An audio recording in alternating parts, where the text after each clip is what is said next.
And Justin, our local rivers are looking pretty swollen from all this rain as well. They certainly have been, Sarah. We're going to see flooding problems as a result, mainly in all those rivers and low-lying areas through at least the end of this week. Fortunately, it does look like we are going to have a couple days here where we'll get to dry out a little bit. Something to look forward to. We need to get those water levels back down. But those warnings, again, in effect most cases through the end of the week. Over a lot of our area rivers, we still have a few showers lingering on our Doppler radar tonight. They are moving generally towards the west, kind of a different direction from normal, but again, those are kind of wrapping up across the Lansing area right now. A lot of these, in fact, not even reaching the ground this evening. Now, the temperatures right now generally middle 60s, a little farther to the north. St. John's and Lansing are at 64. We have 61 for Jackson, but temperatures underneath those clouds and rain showers only in the mid 50s towards the state line. If you really want to get an idea of where the rest of the warmth is, well, it's further west and actually a little bit further north as well. As you see right now, Traverse City is actually at 73 degrees, and it's 70 in Ironwood up in the Upper Peninsula,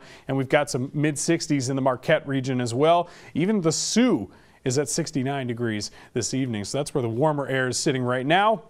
Don't worry too much. We do have a little bit of a warm-up coming our way, especially as we get towards that Memorial Day weekend. Now, the satellite and radar wide view again showing the showers continue to move through the region.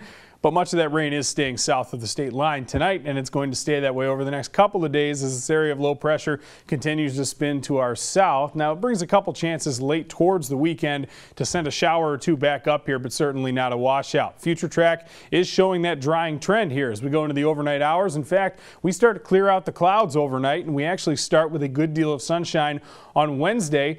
And that's the way that it stays throughout much of the day tomorrow. We get into the afternoon. Again, you see much of the cloud cover staying well to our south as we're underneath an abundant amount of sunshine through the day Wednesday. Now, Thursday, a similar story for most folks the farther north you get, but we see a few more clouds trying to work their way towards and around south of I-94 in that corridor. But again, no rain coming with that on Thursday. It looks that we're going to stay dry throughout the entirety of the day. But for this evening, again, maybe a sprinkle or two, but a mainly cloudy sky as we go throughout the next few hours. Eventually, we start to see that clearing. Temperature is going to be in the 60s all the way towards around the midnight hour when we finally start to dip off with some of the clearing. So we do have the chance, very small chance, I'll say, for a sprinkle early.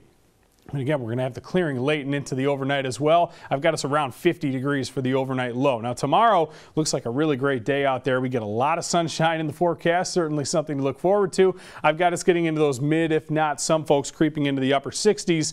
Tomorrow, similarly to today, the greater chance to see the warmth is the farther north that you are, contrary to how it, of course, normally is around here. Now, the winds tomorrow, not quite as great as they were today, but we still do have the chance for a few gusts. We have dry days moving at least into Friday, it appears. We have temperatures getting into those 70s, and Saturday may see a very late day shower. For the most part, just going to be increasing clouds. We're getting closer to that 80-degree mark. By the time we get to Sunday and Monday here for the Memorial Day weekend, looking like we've got temperatures into the 80s, just a couple of showers, maybe a storm possible. Overall, not going to be a washout by any means like what we saw, so it's really looking here like we got a nice stretch of weather headed our way, Sarah.